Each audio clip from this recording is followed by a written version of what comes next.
দেশের 18 কোটি মানুষ নির্বাচন চায়। যারা নির্বাচনের বিরুদ্ধে কথা বলবে, নির্বাচনকে বিনষ্ট করার চেষ্টা করবে, তারা বিচ্ছিন্ন হয়ে যাবে, তারা গণশত্রুতে পরিণত হবে। এনসিপি বুঝতেছে না, তারা আগুন নিয়ে খেলতেছে এবং তারা ভুল পথে পা দিচ্ছে। তাদের সাথে কেউ কেউ জোট বাঁধার চেষ্টা করতেছে।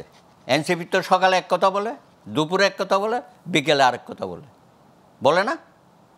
প্রথম বললো জামাতের সাথে জোট হবে, এখন বলছে যে না, এমন কোনো দলের সাথে করব না যাদের অনেক দায়বদ্ধতা আছে। তারপরে বলবো যে 9টি দল নিলে আমরা একটা এনসিপির নেতৃত্বে করব। অনেক কথাই তো বলতেছে। সুতরাং তাদের কথাবার্তার মধ্যে আমি কোনো ঐক্য পাচ্ছি না।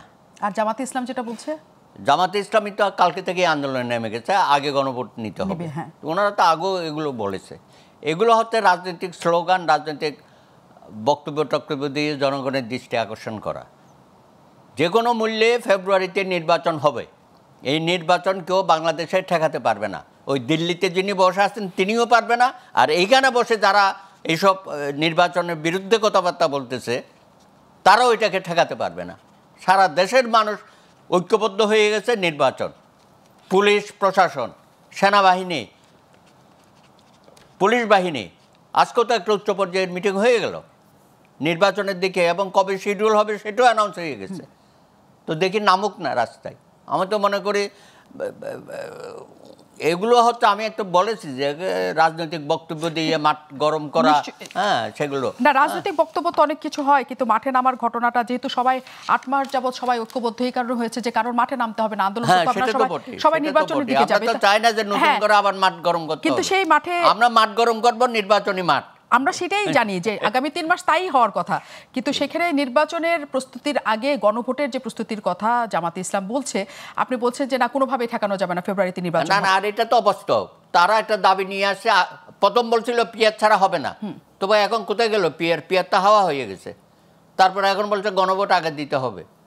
তার মানে কি নির্বাচন না হলে ভালো?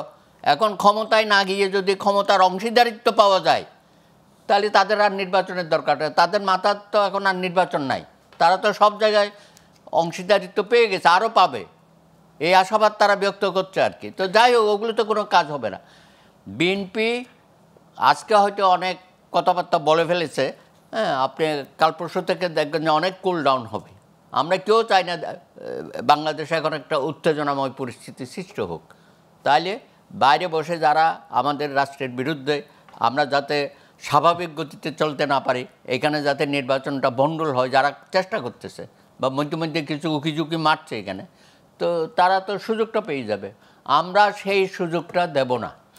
নিশ্চয় সবাই মিলে একটা, আপনারা, আমি সেটাই শুরুতে বলেছিলাম যে সবাই মিলে পুরনো রাজনৈতিক দলগুলো যত সহনশীলতা দেখাচ্ছে প্রত্যেকটা ঘটনা মেনে নিয়ে বা কোনোভাবে এটাকে ম্যানেজ করে চলার ঘটনা, কিন্তু এখন যে পর্যায়ে তো শেষ পর্যায়ের দিকে চলে আসছে যে আমি গণভোট করব কি করব না, আমার জুলাই সনদে কি আছে কি নাই, সেটা তো একটা বড় ধরনের গণভোটটা আমরা চাচ্ছি, কিন্তু একই দিনে চাচ্ছি, কিন্তু তারা আগে চাইছে যে তারা আগে করবে। খুব বেশি ডিফারেন্স না, কিন্তু তারা যদি বলে যে আমরা আগে চাইছি এবং আগেই করব, এবং তারা না মনে হয় এত রিজিডিটি চলবে না। আগামীকাল থেকে তারা রাস্তায় যখন নামবে, আমি শুধু এইটুকু আমাদের আশঙ্কা করতে চাই না আমরা জনগণ, কিন্তু আমাদের মাথায় চলে আসে যে জামাতে ইসলাম কিন্তু মাঠের রাজনীতিতে তারা অনেক সময় দেখিয়েছে তারা শক্তিশালী, এবং তারা যা করতে চায় তারা নানা সেই মানে রাজনৈতিক মাঠের রাজনীতি দিয়ে তারা সেটা আদায় করে। আমরা অনেক সময় দেখেছি। আমি তো মনে করি জামাতে ইসলামী 47-এ ভুল করেছে, 71-এ তো মহা ভুল করেছে।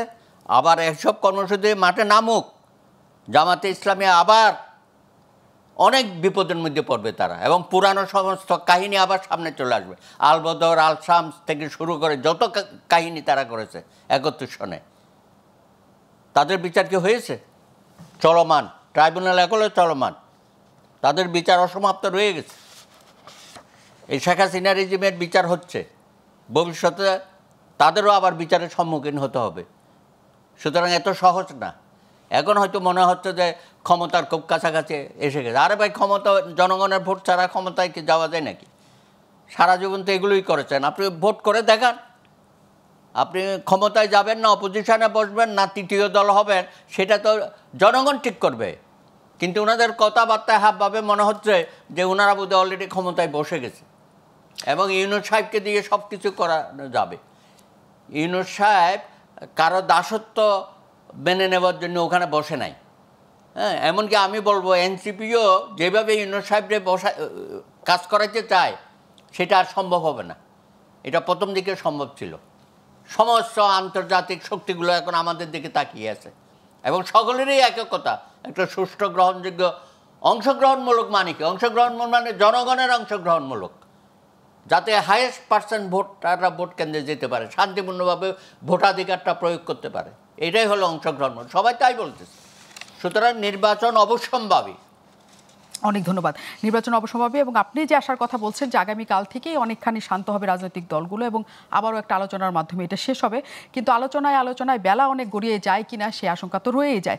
এবং আমরা বিরতির পর আমরা সেটাই জানতে চাই যে এই বিচারিক প্রক্রিয়া যখন 2 মাসের মধ্যে শেষ হয়ে যাবে, সেই দাবিও পূরণ হচ্ছে, জুলাই সনদও সই হয়েছে, জুলাই যোদ্ধারা যা চেয়েছেন তাও অনেক কিছু হয়ে যাচ্ছে, তাহলে ফেব্রুয়ারি নিয়ে এত আবার প্রশ্ন কেন তৈরি হচ্ছে নির্বাচন নিয়ে? আমি বিরতির পর সেটা জানতে আসছি।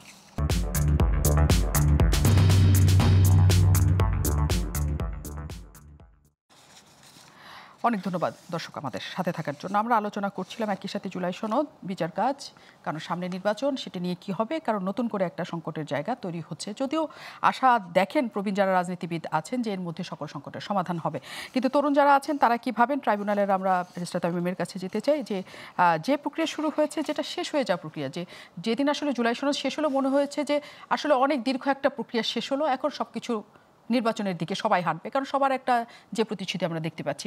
কিন্তু গতকালের পর থেকে মনে হচ্ছে যে 5 তারিখের পর আসলে যে অবস্থানটা ছিল রাজনৈতিক দলগুলো বিচ্ছিন্ন, তারা আবার নানা ভাগে এখন আবার নতুন করে তৈরি হচ্ছে। জুলাই সনদের আইনি ভিত্তি দিতে হবে, শহীদ মিনারে যে সেটা সই করতে হবে, রাষ্ট্রপতি করতে পারবেন না, প্রধান উপদেষ্টা করবেন, আগে গণভোট হবে না, পরে গণভোট হবে। এই যে নতুন করে নানা ধরনের ইস্যু যেগুলো তৈরি হচ্ছে, সেই ইস্যুগুলো কি শেষ পর্যন্ত আসলে নির্বাচনের দিকে নিয়ে যাবে সবাইকে? ধন্যবাদ আপনাকে। আমি যেটা মনে করি সেটা হলো নির্বাচন ফেব্রুয়ারিতে হতে কোনো বাধা নেই, কারো আপত্তি নেই। কেউ বলছে যে পিছালে অসুবিধা নাই, কিন্তু ফেব্রুয়ারিতে ইলেকশন হতে কারো আপত্তি নেই। এ ব্যাপারে সবাই একমত। কিন্তু ইলেকশনের আগে কয়েকটি দাবি আমাদের, এনসিপিও করেছে, জামাত ইসলামী করেছে, এবং আমরা একজন আইনজীবী হিসাবে এই দাবিটা করছি। কেন? সেটা হলো সংবিধানের 7 ক আর্টিকেল এখনও বিদ্যমান। এই বিষয়টা আমাদের সাধারণ মানুষের জানা থাকার কথা না। 7 ক হলো সংবিধানে নাই এমন কোনো পদ্ধতিতে যদি কোনো সরকার গঠন করে, সরকার গঠনের চেষ্টা করে, অথবা সরকারের কোনো পর্যায়ে কোনো দায়িত্ব পালন করে, তাহলে সে এদেশের সর্বোচ্চ শাস্তি পাওয়ার যোগ্য হবে। তার মানে হলো 5ই আগস্টের পর থেকে এখন পর্যন্ত যে যেখানে রাষ্ট্রীয় দায়িত্ব পালন করেছেন তার জন্য মৃত্যুদণ্ডের বিধান এখনও সংবিধানে আছে। এবং এই যে সরকার এখন পরিচালিত হচ্ছে, আমরা ইন্টারিম বলছি, কিসের ভিত্তিতে বলছি? সেটাই সকলের দাবি যে এই যে ইন্টারিম গভর্নমেন্টটা চলছে, বা সামনে যে একটা ইলেকশন করে একজন রাজনৈতিক দলের হাতে ক্ষমতাটা দিবেন, তার একটা আইনগত ভিত্তি, এবং যে প্রক্রিয়াতে জুলাই গণঅভ্যুত্থান সাকসেসফুল হয়েছে তার একটা আইনগত ভিত্তি। এটা হলো বিপ্লবীদের চাওয়া, কারণ তা না হলে তারা সকলেই দেশদ্রোহী হয়ে যাবেন। এই আশঙ্কা থেকে, এই ভয় থেকে, এবং এটাকে জাস্টিফাই করার জন্যই তাদের এই চাওয়া।